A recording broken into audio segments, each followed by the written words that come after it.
Bucket slammed into her face as Colonel Hargrove forced her head down into the filthy water. "This is what happens to those who don't measure up," he announced to the silent recruits watching. When he finally released her, everyone expected tears or surrender. Instead, Lieutenant Locke rose calmly, water streaming down her uniform, and did something so unexpected it transformed the entire military base overnight. Her response changed military training forever. From which city in the world are you watching this video today? If this story resonates with you, please consider subscribing for more untold stories of remarkable courage. The morning fog clung to Camp Ridgeline like a shroud, obscuring the mountain peaks that gave the training facility its name. Lieutenant Embry Locke stood at the starting line of the confidence course, her fourth attempt this week. Around her, fellow recruits exchanged glances, some sympathetic, others smirking in anticipation of another failure. "Begin!" barked Sergeant Wexler, clicking his stopwatch with theatrical emphasis. Unlike her classmates who attacked each obstacle with brute force and adrenaline, Embry paused briefly before the first wall. Her eyes scanned the structure, calculating angles and identifying leverage points. She moved with precision rather than power, each motion deliberate and efficient. From his observation platform, Colonel Garrick Hargrove watched with thinly veiled disgust. A legend in 3 combat theaters, Hargrove had overseen the training of America's elite warriors for nearly 2 decades. His philosophy was simple: break them down completely, then rebuild them in the image of warriors who had come before. "Lieutenant Locke," he called out as she finally completed the course, front and center. Embry jogged to stand before him, maintaining perfect form despite her fatigue. Her face revealed nothing, a mask of military discipline. "Standards don't bend, Lieutenant," Hargrove's voice carried across the training yard, ensuring every recruit could hear. "The enemy won't wait while you analyze the perfect angle to climb a wall." "Yes, sir. Understood, sir." "Do you understand? Because your performance suggests otherwise." Hargrove circled her like a predator assessing prey. "Combat isn't a science experiment. It's about instinct and immediate action." "I'll improve, sir." "See that you do." The rest of your platoon completed this course an average of 2 minutes faster. In real combat, that's the difference between mission success and body bags. In the mess hall later that day, Embry sat alone at the end of a long table. Her food tray was arranged with geometric precision, each item carefully positioned and nothing touching. She ate methodically, taking measured bites while occasionally jotting notes in a small black notebook. "What's her deal?" muttered Recruit Aldridge to the group at the adjacent table. "It's like she's playing chess while the rest of us are in a boxing match." Recruit Wiley, more observant than most, shrugged. "Different doesn't mean wrong. She completed the course, didn't she?" "Barely," Aldridge scoffed. "Hargrove's going to break her. Just watch." "Not everyone breaks the same way," Wiley replied, studying Embry's isolated figure with growing curiosity. "Maybe she knows something we don't." The conversation halted as Captain Renner, Hargrove's second-in-command, entered the mess. Unlike the colonel, Renner moved with quiet authority rather than intimidation. He paused briefly at Embry's table, noticing her organized tray and notebook. "Lieutenant," he acknowledged with a nod before continuing to the officers' section. That night during barracks inspection, the platoon stood at rigid attention beside their bunks. Colonel Hargrove moved down the line, finding fault with minute details, his standards impossibly high. When he reached Embry's bunk, he paused longer than necessary. The bed appeared immaculate to everyone else, hospital corners crisp, blanket taut enough to bounce a quarter. Hargrove ran a white-gloved finger along the frame, then produced a small measuring tool from his pocket. "Lieutenant Locke, your corners are 2 millimeters off regulation. Unacceptable." A muscle in Embry's jaw tightened, but her expression remained neutral. "Yes, sir. I'll correct it immediately." "Indeed you will, and since attention to detail is a team responsibility, the entire platoon will perform incentive training while you make these corrections." Groans were stifled as quickly as they formed. Everyone knew what incentive training meant. Outside, now, full gear. For the next hour, the platoon performed grueling exercises in the rain, while Embry remade her bunk repeatedly, each attempt deemed still wrong by Hargrove. By the time he finally dismissed them, everyone was soaked and exhausted, several recruits shooting venomous glances in Embry's direction. Later, as the exhausted platoon prepared for lights out, Wiley noticed Embry sketching in her notebook. He caught glimpses of complex diagrams, mathematical formulas, and what appeared to be some kind of advanced physics or engineering calculations. "What are you working on?" he asked, approaching her bunk. She closed the notebook immediately. "Just working through some thoughts. Those didn't look like typical field notes." "They're not," she admitted. "But they help me process." "Process what?" "Patterns, problems, solutions." She tucked the notebook under her pillow. "Everyone has their methods." Before he could inquire further, the lights cut out, plunging the barracks into darkness. Wiley returned to his bunk, more intrigued than ever. Day 18 of training brought steady rain and deteriorating conditions. The morning began with a 5-mile run in full gear, followed by weapons drills in mud, so thick it threatened to swallow boots whole. By midday, the recruits were directed to the pit, a training arena specially designed to break candidates, physically and mentally. Colonel Hargrove stood under a shelter, dry and imposing, as he outlined the afternoon's challenge. "The objective is simple: cross the mud pit, retrieve the flag, and return. Standard procedure is to use the high-step method to maintain momentum. Begin on my mark." Embry studied the pit with careful attention. When her turn came, instead of using the prescribed high-step method, she approached at an angle, using the sloped side to slide and maintain momentum through the thickest section. The technique conserved energy while achieving the same result, getting her across faster than several stronger recruits. Hargrove immediately pulled her aside, rain streaming down his hardened features. "That's not the standard method, Lieutenant." "It achieved the objective, sir. The objective is to follow established protocols." He raised his voice for all to hear. "Combat isn't a science experiment, Locke. It's about grit and instinct, neither of which you seem to possess." He ordered her to repeat the obstacle the standard way, until exhaustion nearly caused her to collapse. The other recruits watched uncomfortably as she forced herself through the mud again and again, her innovative approach punished rather than rewarded. "She got the flag faster than half the platoon," Wiley whispered to Aldridge. "Doesn't matter. Hargrove wants soldiers, not inventors." In the showers that evening, rumors circulated about Embry's background and how she'd been admitted to the program. Some claimed political connections. Others suggested she was part of a publicity stunt to promote diversity. "I heard she washed out of 3 other programs before coming here," Aldridge said loudly enough for everyone to hear. "That's not true," Wiley countered. "Look at how she moves, how she thinks. There's something else going on." "Yeah, she thinks she's better than the rest of us. Did you see how she organized her footlocker? Everything labeled and arranged by size and function? Who does that?" "Someone with a system," Wiley replied. "Maybe someone who sees things differently." The next major challenge came 2 days later during a tactical exercise. The platoon was divided into fire teams and given coordinates for a series of objectives in dense forest terrain. A storm had moved in, reducing visibility and rendering standard navigation techniques nearly useless. Embry's team, which included both Wiley and Aldridge, became hopelessly lost after the first checkpoint. As morale collapsed and arguments broke out, Embry quietly pulled out her notebook and made rapid calculations based on wind direction, moss patterns, and star positions barely visible through breaks in the clouds. "This way," she said quietly, pointing to what seemed like an arbitrary direction. "And why should we listen to you?" Aldridge demanded. "Your methods haven't exactly impressed the colonel." "Because I can get us there," she replied simply. "The storm is affecting visibility, but not the underlying topography. If we follow this drainage pattern and adjust for magnetic variation, considering our elevation, we'll intersect with the next waypoint." "That sounds like nonsense." "It's actually basic applied physics," she countered, "but we can keep walking in circles if you prefer." With no better options and time running short, the team reluctantly followed her lead. To their astonishment, she navigated them directly to the objective with uncanny precision, arriving ahead of all other teams despite their earlier setbacks. As they celebrated completing the mission, Wiley confronted her away from the others. "That wasn't basic land nav. What are you not telling us?" Embry hesitated, seeming to weigh her response carefully. "I have some background in positional mathematics and environmental analysis." "Some background?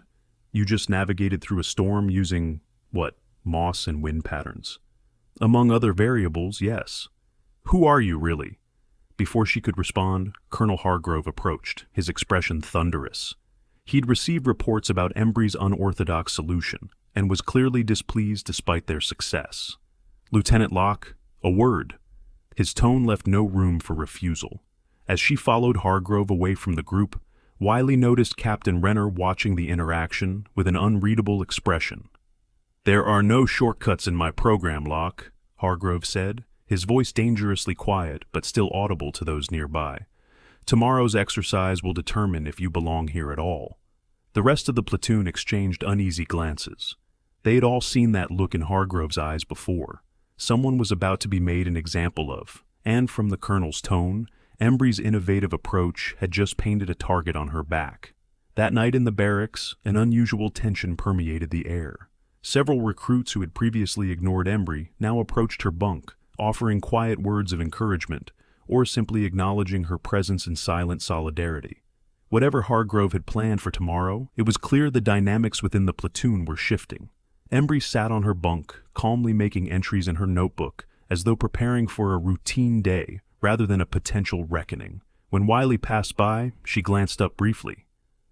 "Whatever happens tomorrow," she said quietly, "observe carefully. There's always more than one solution to any problem."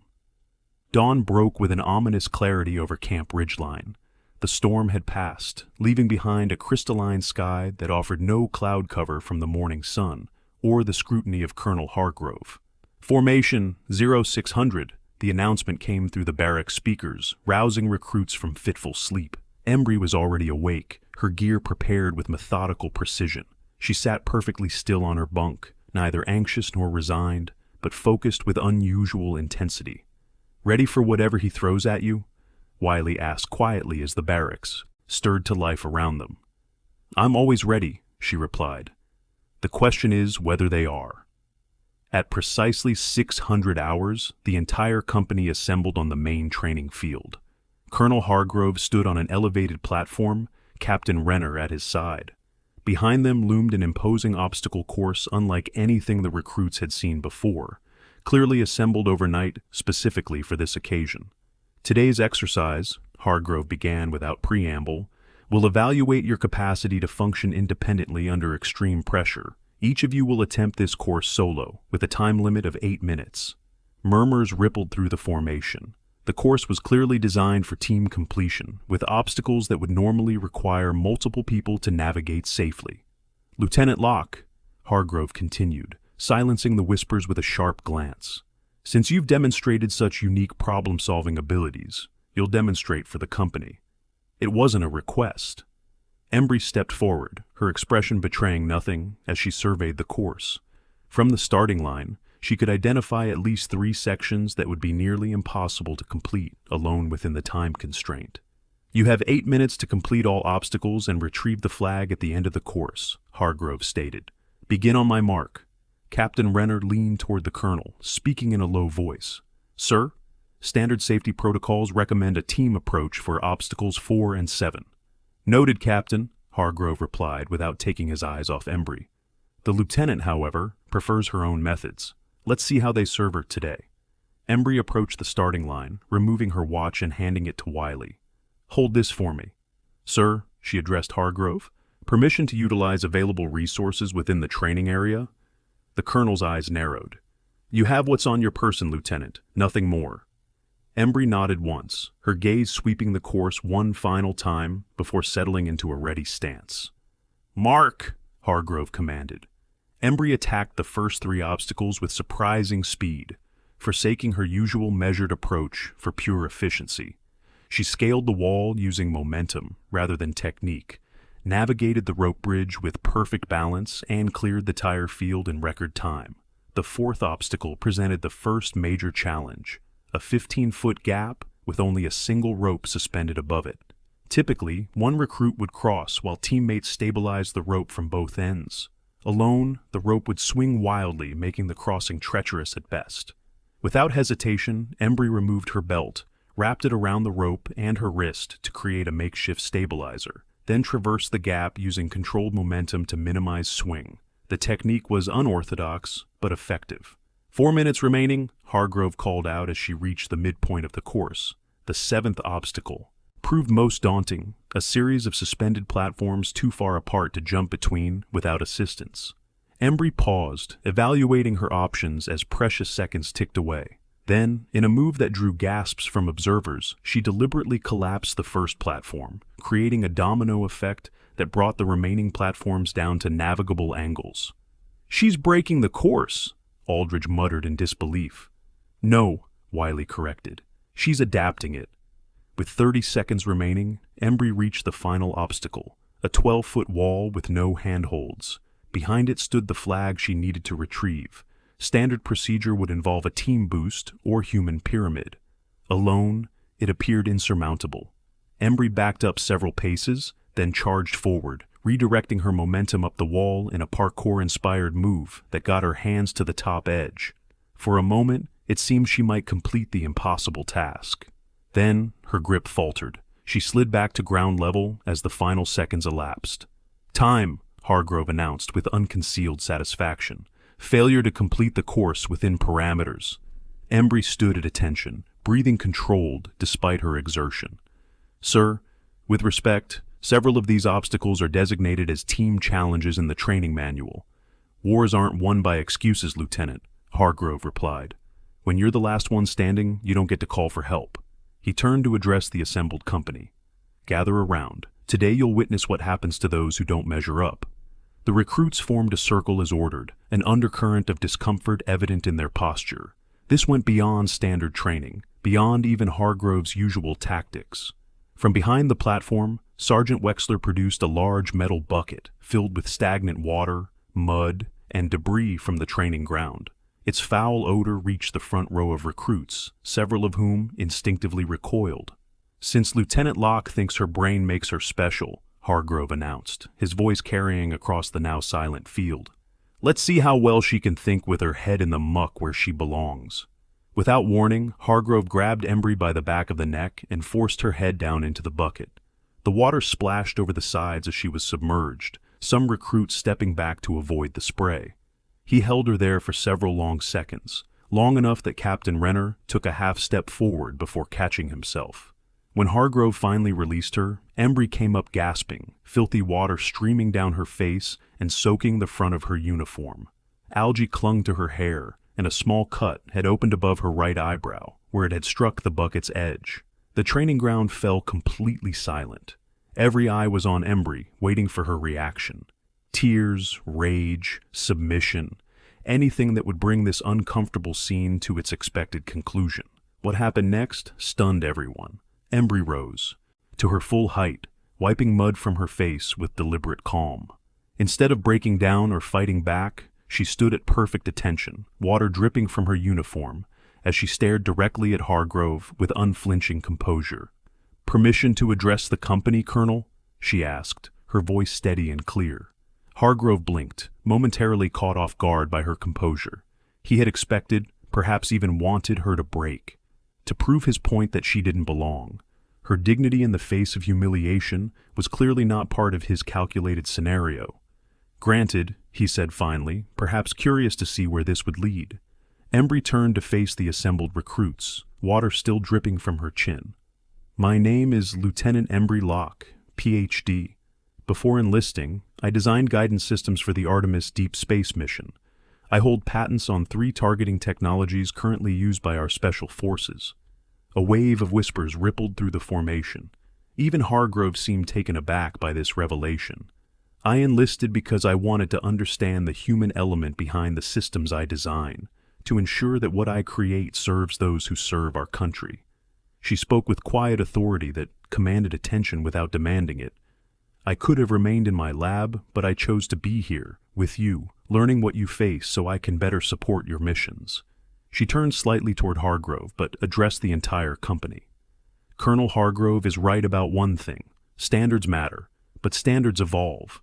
The modern battlefield requires both physical strength and cognitive approach. The enemies we face today aren't just strong, they're adaptable and innovative. We must be more so." Without waiting for permission, she walked to a nearby whiteboard used for tactical briefings. Taking a marker, she quickly sketched a diagram of the obstacle course, then overlaid a series of vectors and force calculations. The course as designed, she explained, creates an artificial limitation by requiring solo completion of team obstacles. But even this has solutions if we reconsider our approach. In less than 2 minutes, she diagrammed an entirely new approach to the morning's failed exercise, a solution that utilized environmental factors and leverage principles rather than brute strength. The 7th obstacle failed because I approached it as a traversal problem, but it's actually a structural one. Her marker moved quickly, illustrating principles of load distribution and momentum conservation. With this approach, even a single operator could complete it within the time constraint. She turned back to face the company. "With respect, sir, I'd like to demonstrate this approach with the platoon's permission." For several tense moments, no one moved. Then Wiley stepped forward. "I volunteer to assist, Lieutenant." One by one, other recruits followed suit, until nearly half the platoon had stepped forward, including, surprisingly, Aldridge. Even more shocking, Captain Renner stepped forward, removing his instructor's cap. "I'd like to observe this demonstration firsthand, Colonel," he stated formally. "The lieutenant's approach merits professional evaluation." Hargrove stood rigid, clearly recognizing that the situation had evolved beyond his control. His options were limited, a tactical corner he hadn't anticipated. "You have 15 minutes, he finally conceded. "Not a second more." What followed astonished everyone present.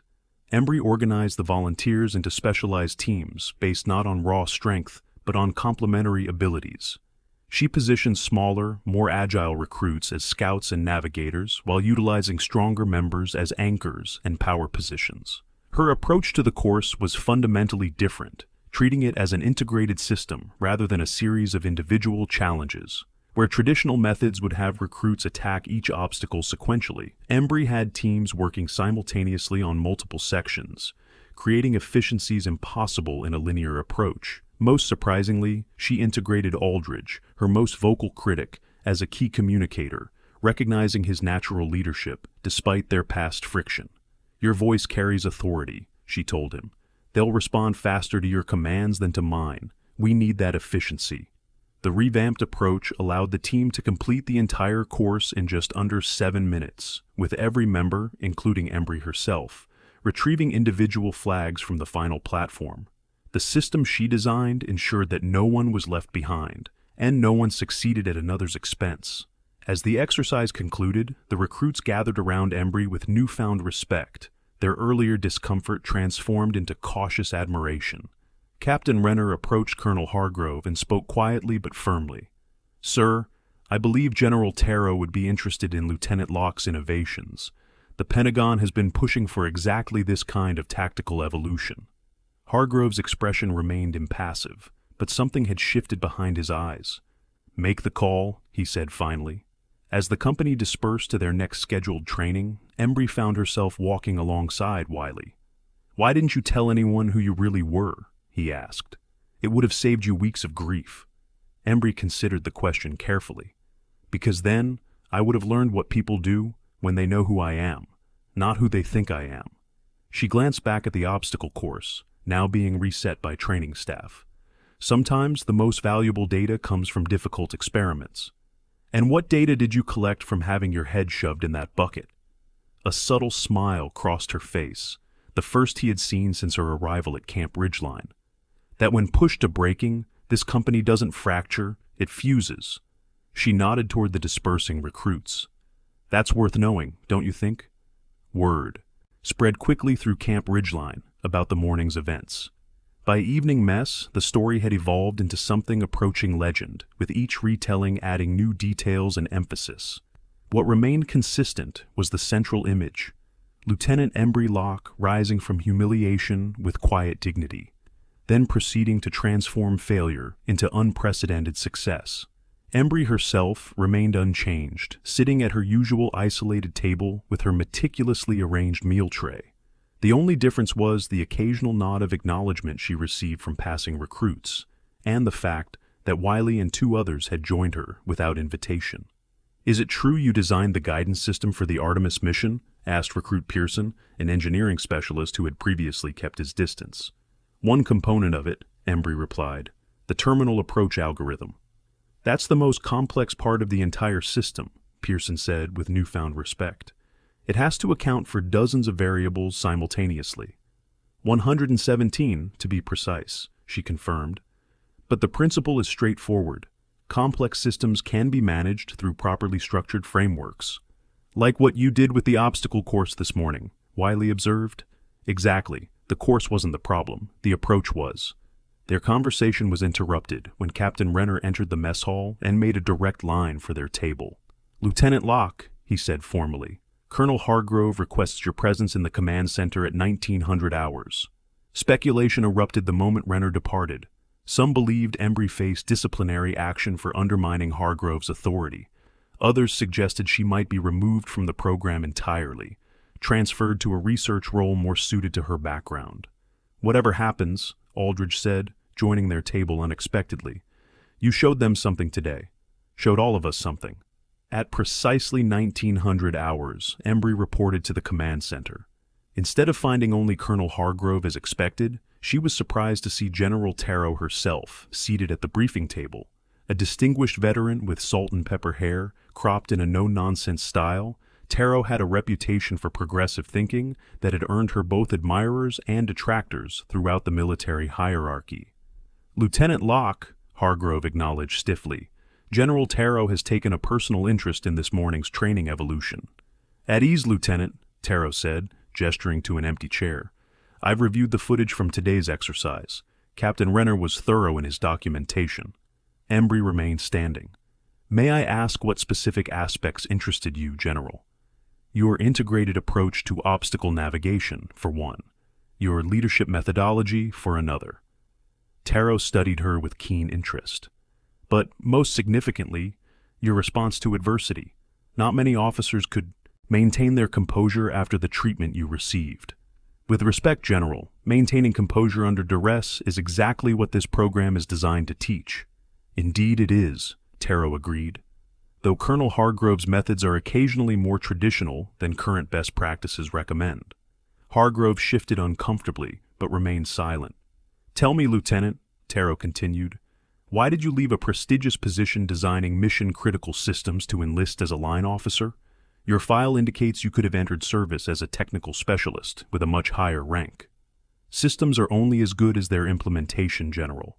I wanted to understand the human element directly, not just through simulations and field reports." "And has your experience here provided that understanding?" Embry glanced briefly at Hargrove before answering.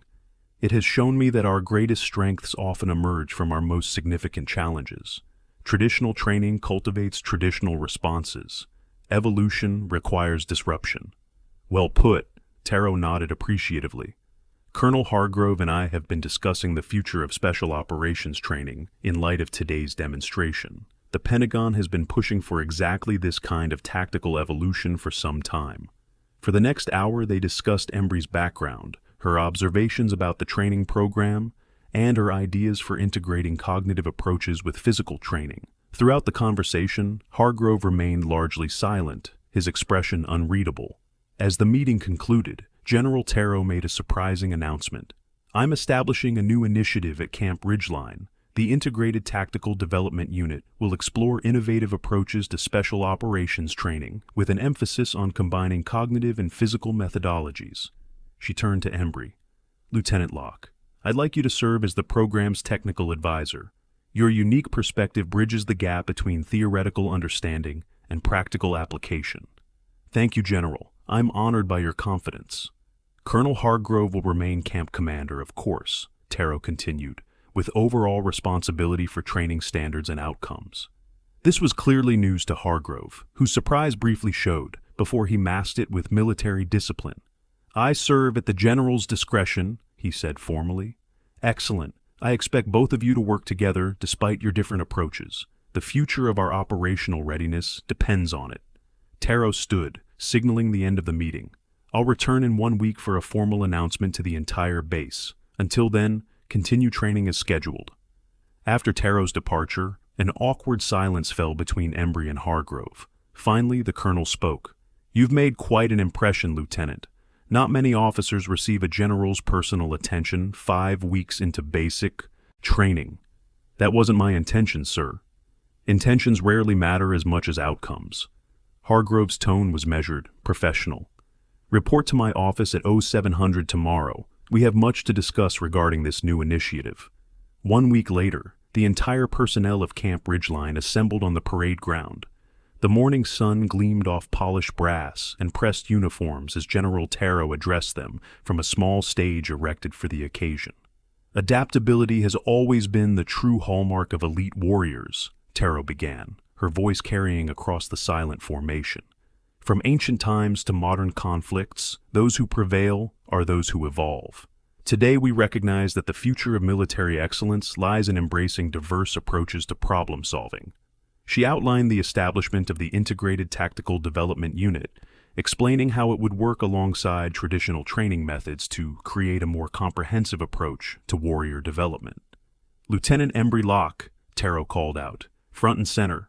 Embry marched forward with precision, stopping at perfect attention before the general. To the surprise of many, she had forsaken the laboratory credentials that might have earned her special treatment, instead embracing her identity as a line officer. "For exceptional innovation in tactical training and demonstrating extraordinary composure under adverse conditions, I present you with this commendation." Taro pinned a medal to Embry's uniform. "Your contributions will help shape the future of our fighting forces." The assembled troops applauded with military restraint, though the enthusiasm behind their controlled response was evident. Then, in a moment that stunned the assembly, Colonel Hargrove stepped forward from his position on the stage and rendered a perfect salute to Embry. "Lieutenant Locke," he said, his voice carrying across the now silent parade ground, "I owe you an apology. Old dogs can learn new tricks, but sometimes we require forceful instruction." He turned to address the company, his posture reflecting the same unyielding discipline he had always demanded from others. "I've spent 30 years building warriors based on a model that served its time. Lieutenant Locke has shown me that the next generation of excellence will look different, and that's not weakness, but evolution." A murmur of astonishment rippled through the ranks. Colonel Hargrove was legendary for many things, but humility had never been among them. "The warriors of tomorrow," he continued, "will need both the physical courage we have always cultivated and the cognitive agility that Lieutenant Locke represents. Together, these qualities will make our forces unbeatable on any battlefield." 6 months later, Camp Ridgeline had undergone a remarkable transformation. The training facility had been reorganized around Embry's integrated approach, with new courses designed to challenge both body and mind simultaneously. Physical training remained rigorous but was now complemented by tactical problem-solving and team dynamics exercises.